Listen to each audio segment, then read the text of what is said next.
Okay, we have different types of joints. So we have your synarthrosis joints, which are non-synovial joints. The connective tissue directly connects bone to bone. Okay, so you've got the sternum attaching here to the rib cage. You've got your sacrum into your pubic symphysis. You got connecting right in here to your pelvic girdle. Cartilaginous is cartilage on the both sides of the joint. Okay, so understand the difference between cartilaginous, and you understand what fibrous is. Slight movement possible between distal tibia and fibula versus radius and ulna. Like on the distal end of it, there's slight movement. We talked about distal being further away as opposed to proximal earlier.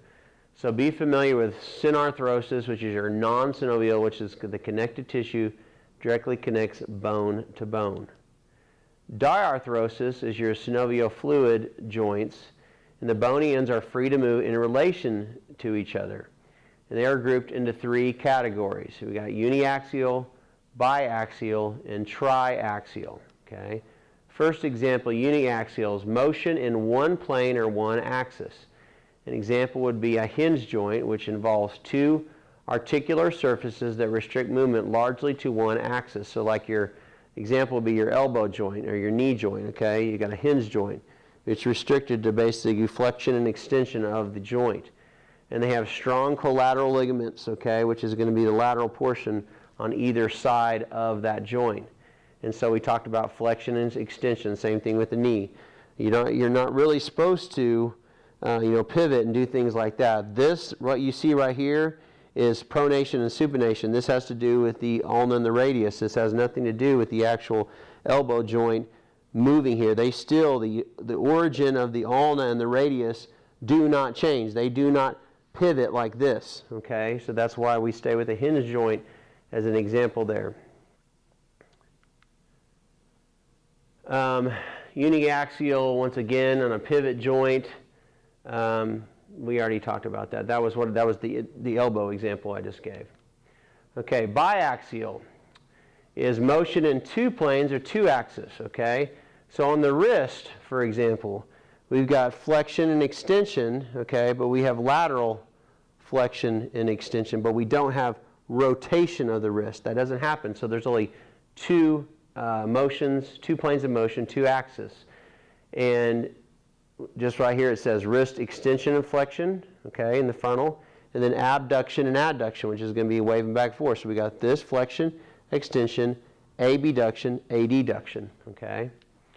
Circumduction is possible by combining the radial ulnar joint and the mid-carpal joint, but the motion is not as free as the ball and socket. So what they're talking about is I can roll my wrist because I'm combining the flexion and extension, abduction and adduction.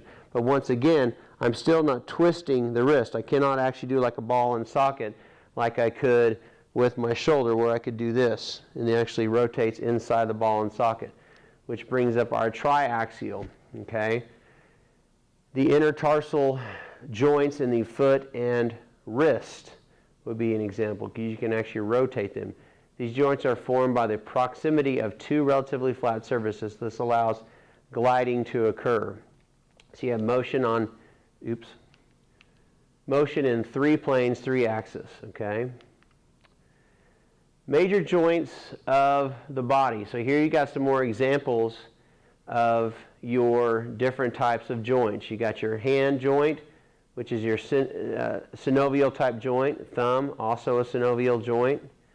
Wrist is a synovial joint. Radial ulnar, synovial, it's your pivot joint. Elbow is a hinge joint, it's also a synovial type joint. Shoulder, synovial, it's a ball and socket joint, okay. Ribs and sternum are cartilaginous because you talk about connecting bones to the ends of the cartilage. Lower extremity, you got your foot, which is a synovial joint or condyloid joint. Ankle, synovial or a hinge joint.